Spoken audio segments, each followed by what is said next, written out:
Hello to all Igbo people in the diaspora, to all children of Oduduwa in the diaspora, to all Middle Belters in the diaspora.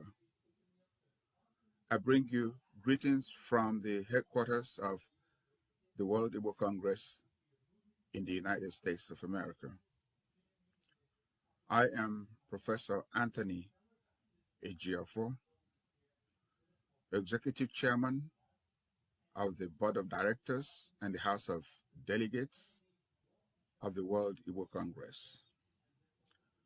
I want to break protocol in order to bring you this message in English instead of the usual Igbo language because of these compatriots who are not Igbos who are listening to this broadcast. The message I have for you is simple and very straightforward and brief too. The message centers on two key issues. One is the extrajudicial killing and massacre of our people in Nigeria. The other is the abduction of Nnamdi Kanu in Kenya, the travails of Sunday Igboho, and the massacre of people in Benue State. I want to start the first part by painting for us the big picture of what we are up against. That big picture captures the perpetual struggle between Islam and Christianity. I like to remind us that the Caliphate jihadists started their operations from the Middle East, from Syria, Iran, Iraq, and then moved to Afghanistan.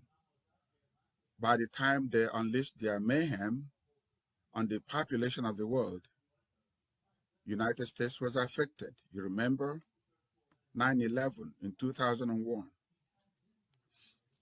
Right now, the Caliphate has overrun the Sahel region of Africa.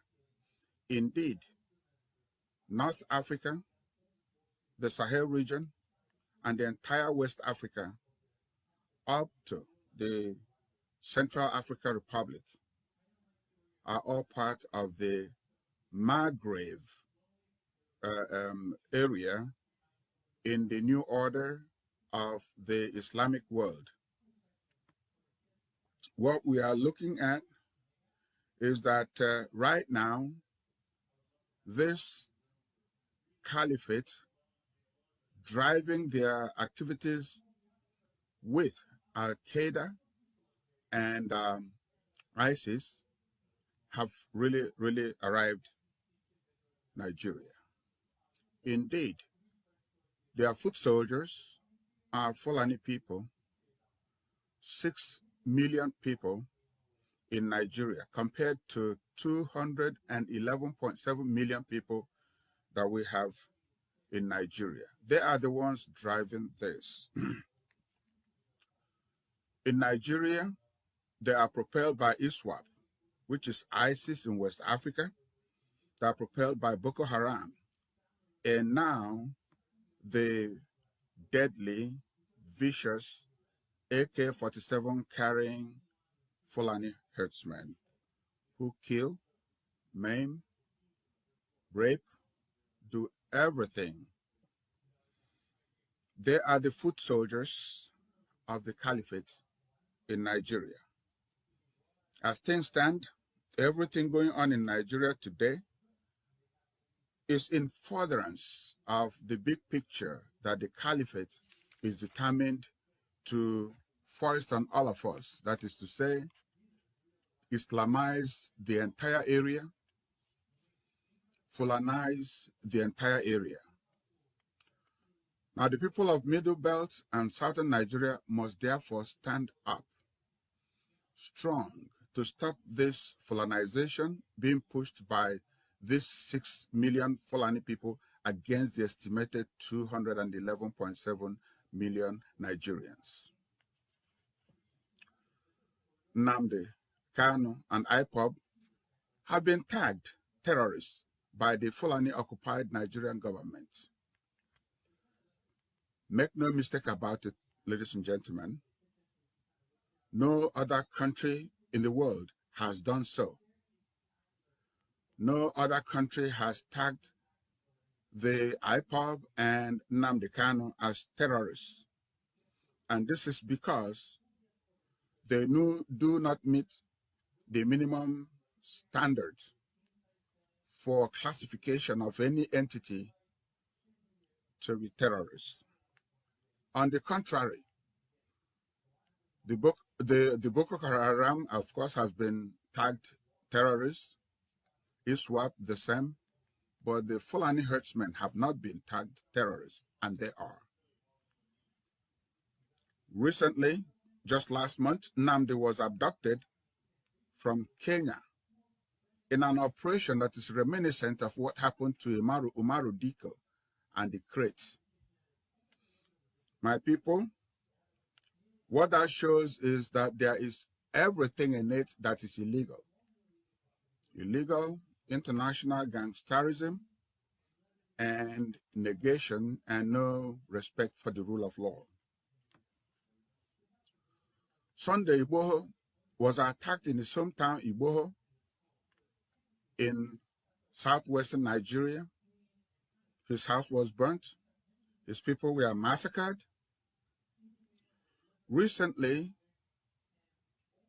Benue people in the Middle Belt were sacked from their indigenous lands. They were put into camps. And even in those camps, which we called IDPs, they were still attacked and killed. Hundreds of them were killed.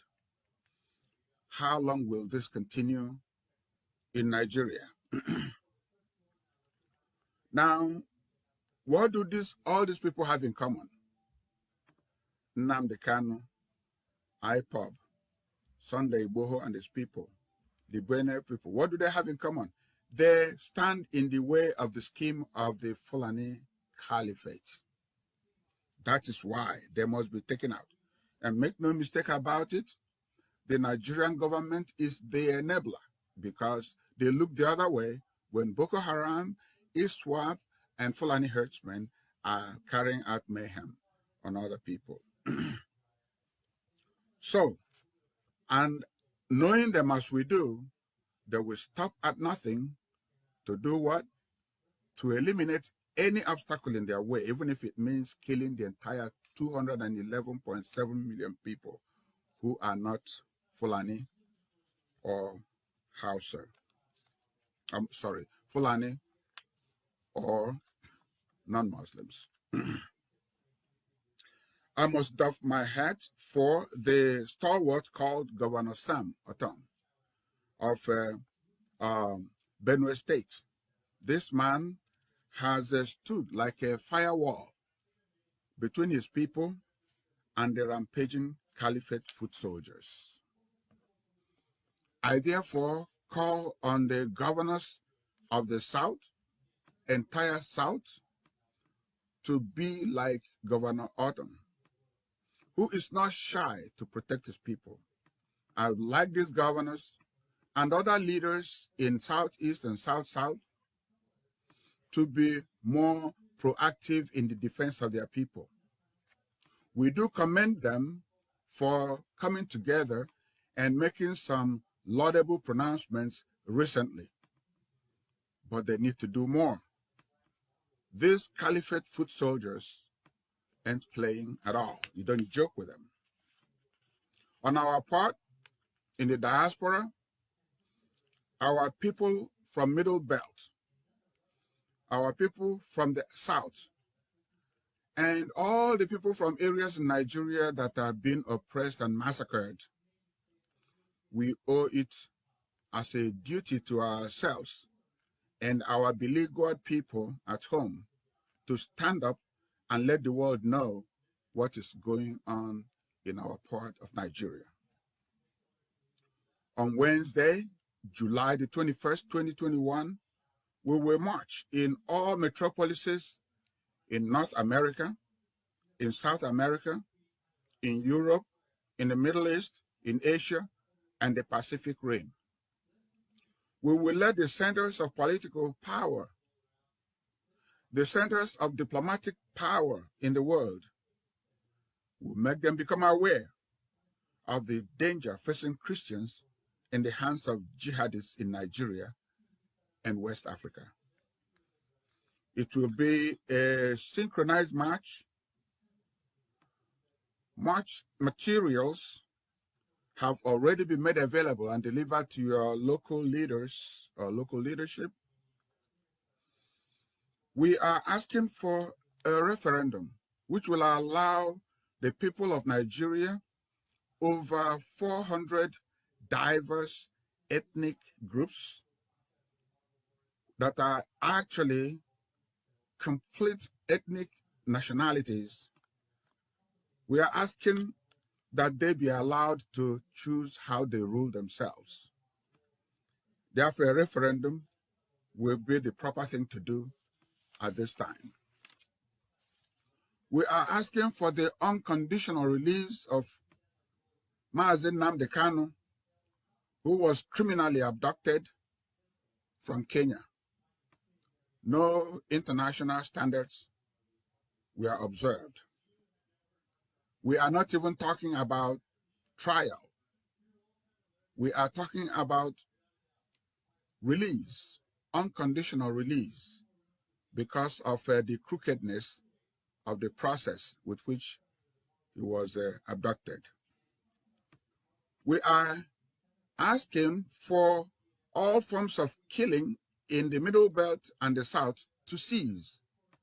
And we're calling on the federal government to pull the troops they have unleashed on the people with a shoot-at-sight order. We are asking for the proscription for the real terrorists, the Fulani herdsmen. We are asking for them to be proscribed and labeled or classified as terrorists accordingly.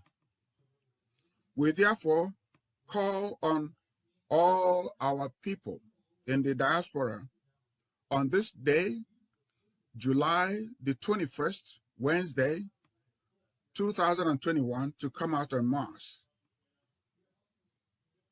I call on all of you to remember that you owe it as a duty to yourself and your people to do this, to let the entire world know what is going on.